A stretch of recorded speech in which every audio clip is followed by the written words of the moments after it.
भव्यता प्रदान की।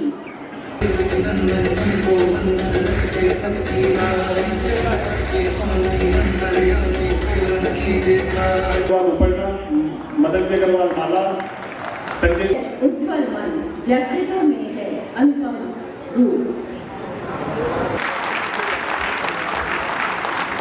सभी समाजजनों से निवेदन है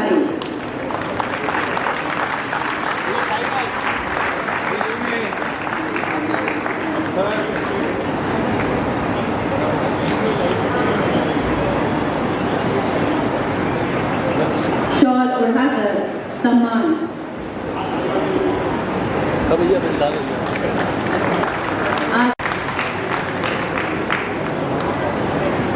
हमारे आज के कार्यक्रम के हमारे उदयपुर जिले के एसपी आदरणीय योगेश जी गोयल साहब के प्रदेश नेतृत्व से निवेदन। उदयपुर शहर की शांति व्यवस्था बनाए रखने का एक महत्वपूर्ण जिम्मा हमारे एसपी साहब पर। योगेश जी गोयल साहब हमारे बीच, हमारा सौभाग्य।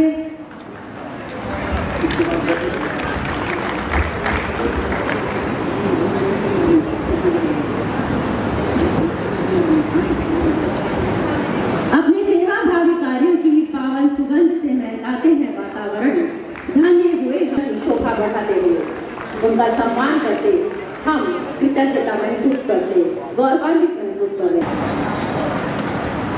हमारे बीच में डायनेमिक पर्सनालिटी यशपाल सिंह जी राठौर साहब, एक बार सभी से निवेदन जोरदार तालियों से आपका भी स्वागत करें।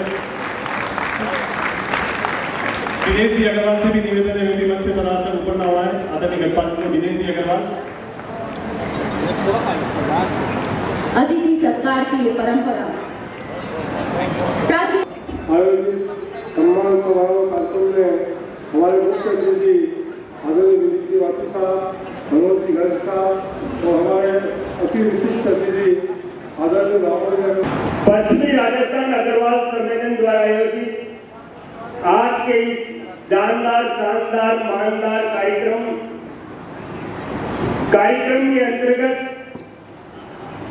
हम उन हस्ती और ताकतों का सम्मान कर रहे हैं जो वास्तव में सम्मान योग्य हैं, जिन्होंने न केवल समाज का मान और सम्मान बढ़ाया, अपितु अग्रवाल समाज का देश और दुनिया में एक नया इतिहास बनाया है।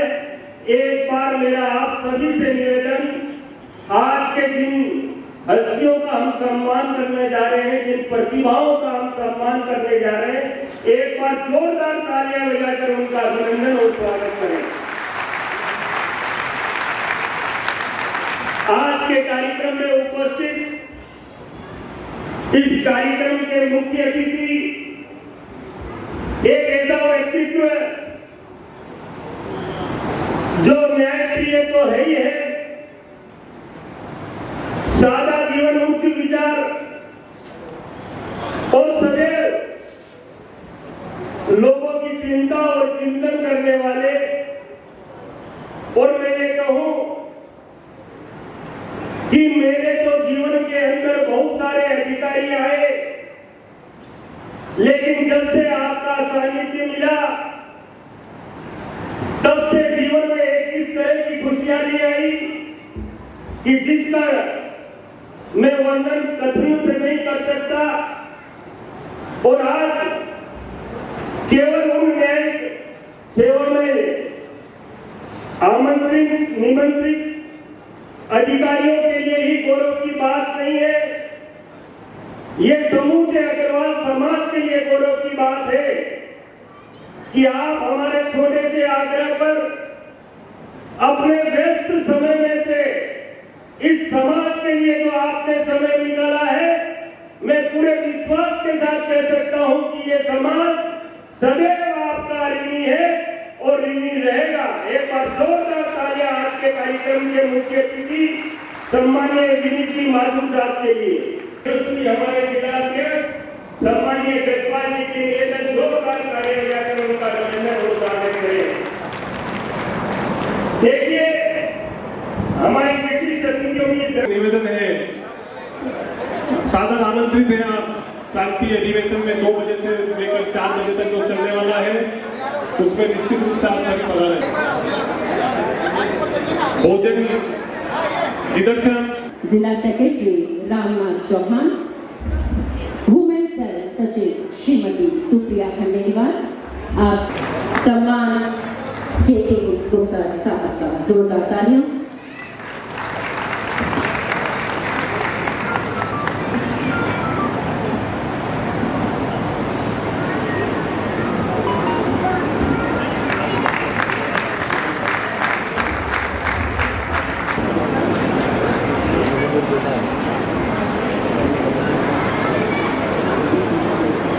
सम्मानित मंच, खड़ा कर दीजिए जो सभी आने वालों को निर्देशित कर सके उधर जाना है।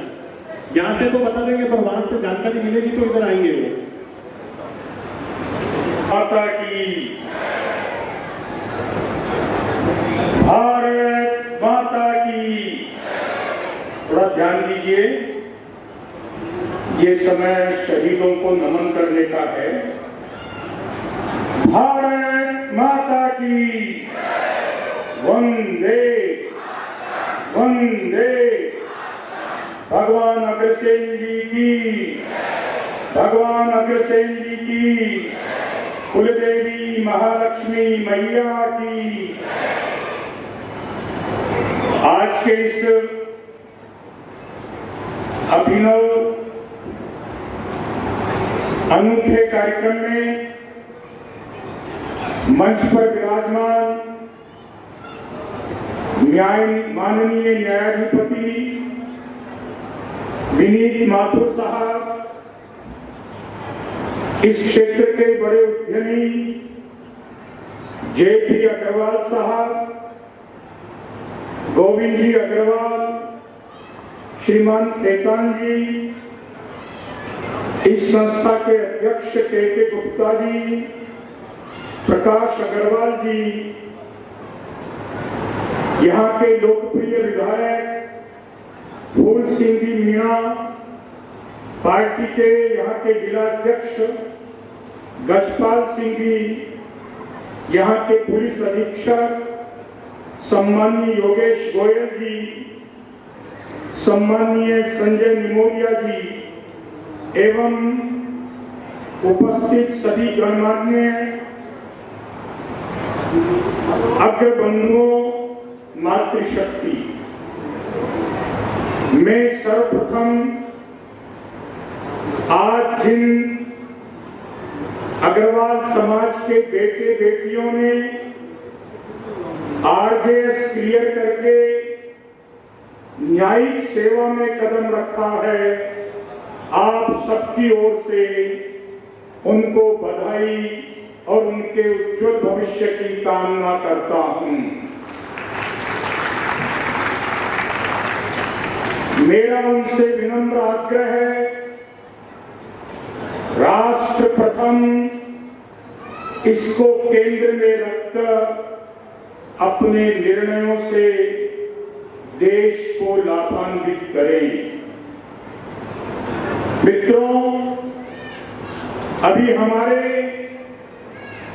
आज के मुख्य अतिथि, मुख्य वक्ता को बोलना है, इसलिए मैं केवल एक महत्वपूर्ण बात पर ध्यान देकर अपनी बात पूरी करूंगा। अग्रवाल समाज किसी परिचय का मोहताज नहीं है। देश और दुनिया में अपनी उद्यमिता से, अपने कौशल से, अपने व्यवहार और वाणी से देश नहीं दुनिया की इकोनॉमी में और दुनिया के बौद्धिक प्रतिष्ठानों में समाज ने बहुत प्रतिष्ठा अर्जित की है। सेवा कार्य अग्रवाल समाज के डीएनए में है। हमारे नौनिहाल बच्चे CA, CS, doctor, engineer, RJS, MBA इत्यादि उच्च शिक्षा प्राप्त करके नाम रोशन कर रहे हैं, लेकिन लेकिन इस देश में 2 पावर सेंटर है जहां हमारे प्रतिनिधित्व को बढ़ाने की आवश्यकता है। पहला पावर सेंटर है एमएलए और MP, member of legislative assembly, member of parliament, जहां कानून बनता है, क्योंकि रूल ऑफ लॉ है। जैसा कानून बनेगा वैसा इंप्लीमेंट होगा। इन संस्थानों में, इन विधानसभा और लोकसभाओं में अग्रवाल समाज का प्रतिनिधित्व बढ़े, ये नितांत आवश्यक है, ताकि समाज के हक में फैसले लेने के कानून निर्मित हो सके। आपको शायद मालूम नहीं है, 1980 के बाद अगर सेन जी की कृपा से मैं पहला व्यक्ति हूं जो राजस्थान से चुनकर किसी अग्रवाल के रूप में लोकसभा में गया हूं।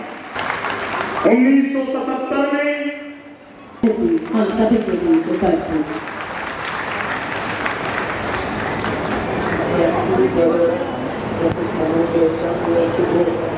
for attending a function in Delhi. Thomas G. Agarwal sir, the Honorable Member of Parliament, J.P. Agarwal sir, the respected industrialist of Udaipur, मेरे सामने आए। K.K. Gupta sir, the chief anchor of this program, and his entire team, respected ties, office bearers of different organizations of Agarwal community who has come from different places of Rajasthan, dignitaries of Udaipur from different spheres, officers, the members from the press, ladies and gentlemen, esteemed colleagues, and most importantly, our newly appointed judicial officers. It is with immense pride and heartfelt joy that I extend my warmest congratulations to each one of you on this momentous occasion. Today marks not just a professional milestone in your lives, but a solemn commitment to uphold the Constitution, to serve justice, and to remain unwavering in the face of pressure, persuasion, or prejudice. As judicial officers, we are entrusted with pious duty of upholding the rule of law and ensuring that justice is administered impartially and without prejudice. We are the custodian of rights and liberties of every individual who comes before the courts seeking redress and resolution. Our commitment to the principles of fairness, integrity, and independence must never waver. In a world where the winds of change may sometimes challenge our resolve, we must remain steadfast in our dedication to the principle and underpin our legal system. Each day we are confronted with complex legal issues and profound questions of morality and ethics. It is incumbent upon us to approach these challenges with wisdom, discernment, and compassion, mindful of impact our decisions may have on the lives of those affected.